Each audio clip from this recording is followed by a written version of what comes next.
So by the time I was applying to colleges, I had no national competition awards or honors. I wasn't an ISTA finalist, I didn't win Science Olympiad 3 years in a row, yet I still got into some pretty good institutions, including 4 Ivy League schools. So in today's video, I'll be analyzing the awards and honors that you can earn throughout your high school years and how to make an awards list for whether if you have too many awards or too few awards. So if you want to make an awards list to get you into a top tier school, make sure to lock in and take notes. With that out of the way, let's get into the video.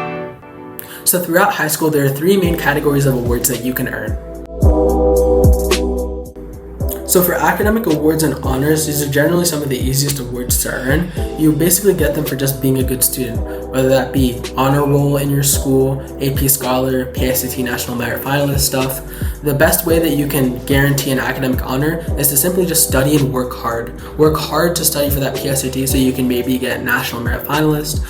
Work hard for your AP exam, studying for them so that you can potentially get a 4 or 5, and then you can receive an AP Scholar award or something like that. But yeah, generally just be a good student, have good study habits, rank high in your class, and you're almost guaranteed an academic honor. These are some of the easiest awards to earn in your high school years, so almost everybody applying to elite schools will have them, but it's best to still be competitive in that category, so aim high to get really good academic awards. So for volunteering awards and honors, this is the area of your application that can really differentiate you because you truly have the choice of what you do to volunteer, whether it's creating a nonprofit foundation or a club in your school for volunteering, or being a leader in like NHS or something like that, or simply doing stuff in your community that helps out, you know? There are many ways that you can get recognition for this, either through the program that you're volunteering in giving you recognition for being a leader in it, the President's Award for volunteering, I know that's a thing, or something in your school like being the leader of NHS or being the leader of your community service club or something like that.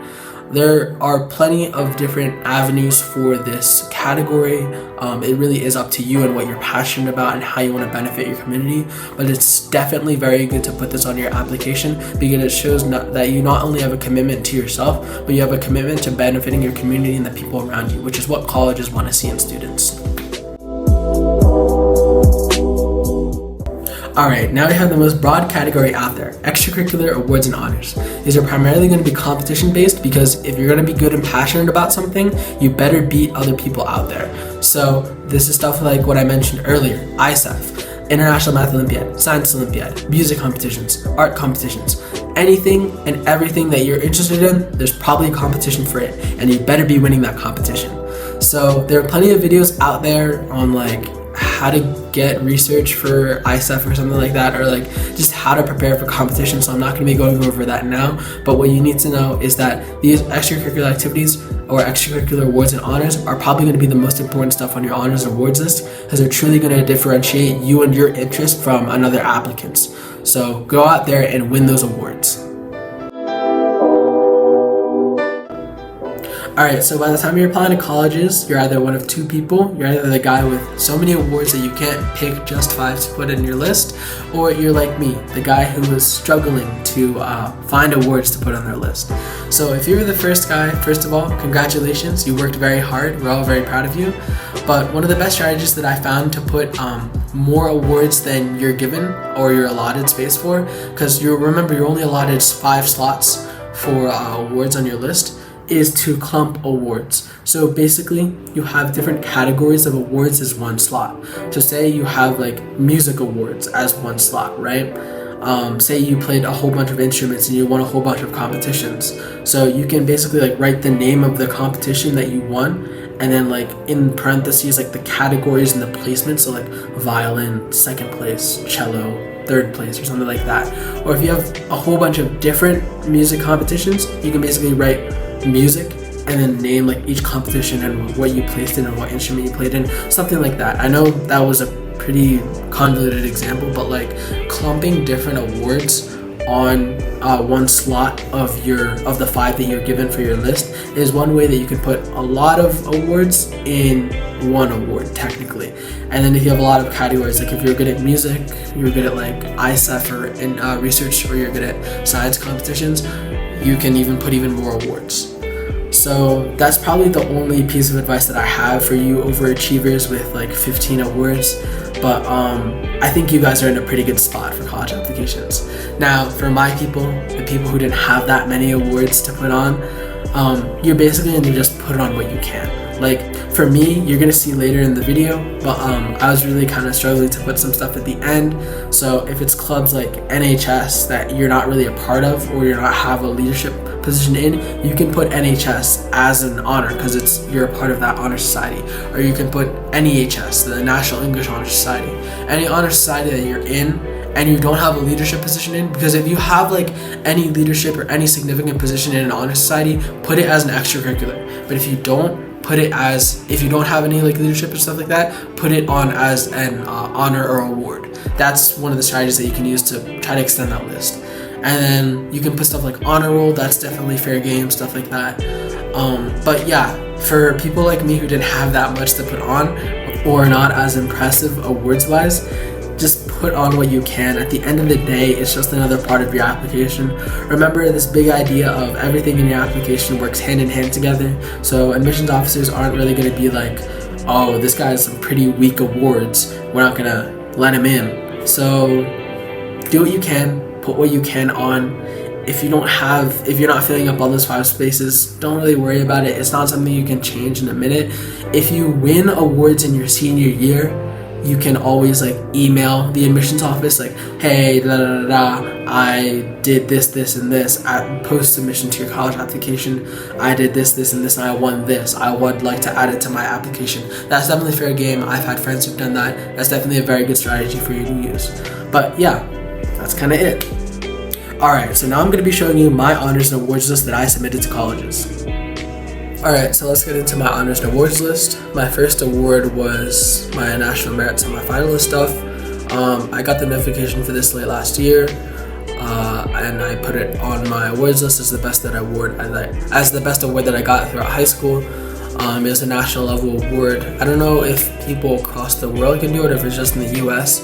I think I thought it was just in the US, so I just put it as national, but someone checked me on that. My second award was, again, College Board National African American Recognition Program. This was, again, something that College Board emailed me to apply to, and I got the certificate and I put it on my application. Got it in junior year, national level of recognition. My third one was my AP Scholar stuff. Now, this is kind of what I was talking about earlier about clumping your awards into one section. So if you have a lot of awards that are of the same thing, like say you did a bunch of music stuff in a category, you can basically just say music awards, and then you can just describe the types of awards in the title. But yeah, so I was AP Scholar with honor in 10th grade, and then an AP Scholar with distinction in 11th grade, all throughout high school year, because the AP score that I got in my 9th grade year contributed to the award that I got in my 10th grade year, so that's why I put 9 there. Again, a national level of award. I think I could have put international actually, because no, I don't know if AP Scholars, I know AP tests are international, but I didn't know if AP Scholars international, so I think that's why I put international. My fourth one is National Honor Society. Now you may be wondering, why did I put this in as an honor instead of extracurricular activity? Basically, it's because I didn't do much in the actual club of NHS. I wasn't like a leader or anything. I was kind of just doing volunteer hours and then submitting those hours to the committee. So I thought of it as more of an honor that I was a part of the club rather than an extracurricular activity that I dedicated time to, because I was basically just assigning the volunteer hours that I did outside of NHS to NHS. So I was a part of NHS for 11th and 12th grade. Again, NHS is a national thing. My fifth one, I think it's something that most people have, honor roll. Basically, 4.0 unweighted GPA cumulative yearly. My school does a 100-point scale, so I had to convert it down, but it's still 4.0. I got this all throughout high school year, 9th, 10th, 11th, 12th grade. This is more of a school recognition because every school is different with the GPA, but I did have honor roll on my semester, on a quarter basis, semester basis, and final year basis. So that was my honors and awards list. I don't think it was the most impressive honors and awards list, to be completely honest, but it definitely was academically solid. It showed that I still had recognition on different levels, whether it be national, local level. It definitely wasn't, I don't think it was a bad honors list. It's not like the most impressive again, but it is what I had and what I submitted to colleges. So I guess don't be afraid if you don't have that much stuff to talk about. Just pull the stuff that you did, and you can really only put down the stuff that you did, so that's kind of that. Alright guys, thank you for watching all the way to the end of the video. I really appreciate it. I appreciate the support I've seen on the channel. I know that I say that at the end of every video, but I really do truly appreciate everything that you guys do, from the comments that you leave, to sharing this video to your friends and stuff like that. It all really helps. But yeah, that's it for honors and awards. Let me know any questions that you have in the comments below. I'm pretty sure I covered everything. I hope I did. This is Editor Emmanuel here, but make sure to like and subscribe too. But I can always just answer questions in the comments below, so make sure to do that. Hope you guys have a wonderful day. As for the next video, I think it's going to be about letters of recommendation. That should be coming out in the next couple of days. But yeah, so for Endcards, if you want to watch my college decision reaction video, that's going to be right here. If you want to subscribe, that's going to be right here. If you want to watch the playlist that I'm making of college applications, that's going to be right here. And a video just for you is going to be right here. Alright, have a good day. I love you all. Goodbye.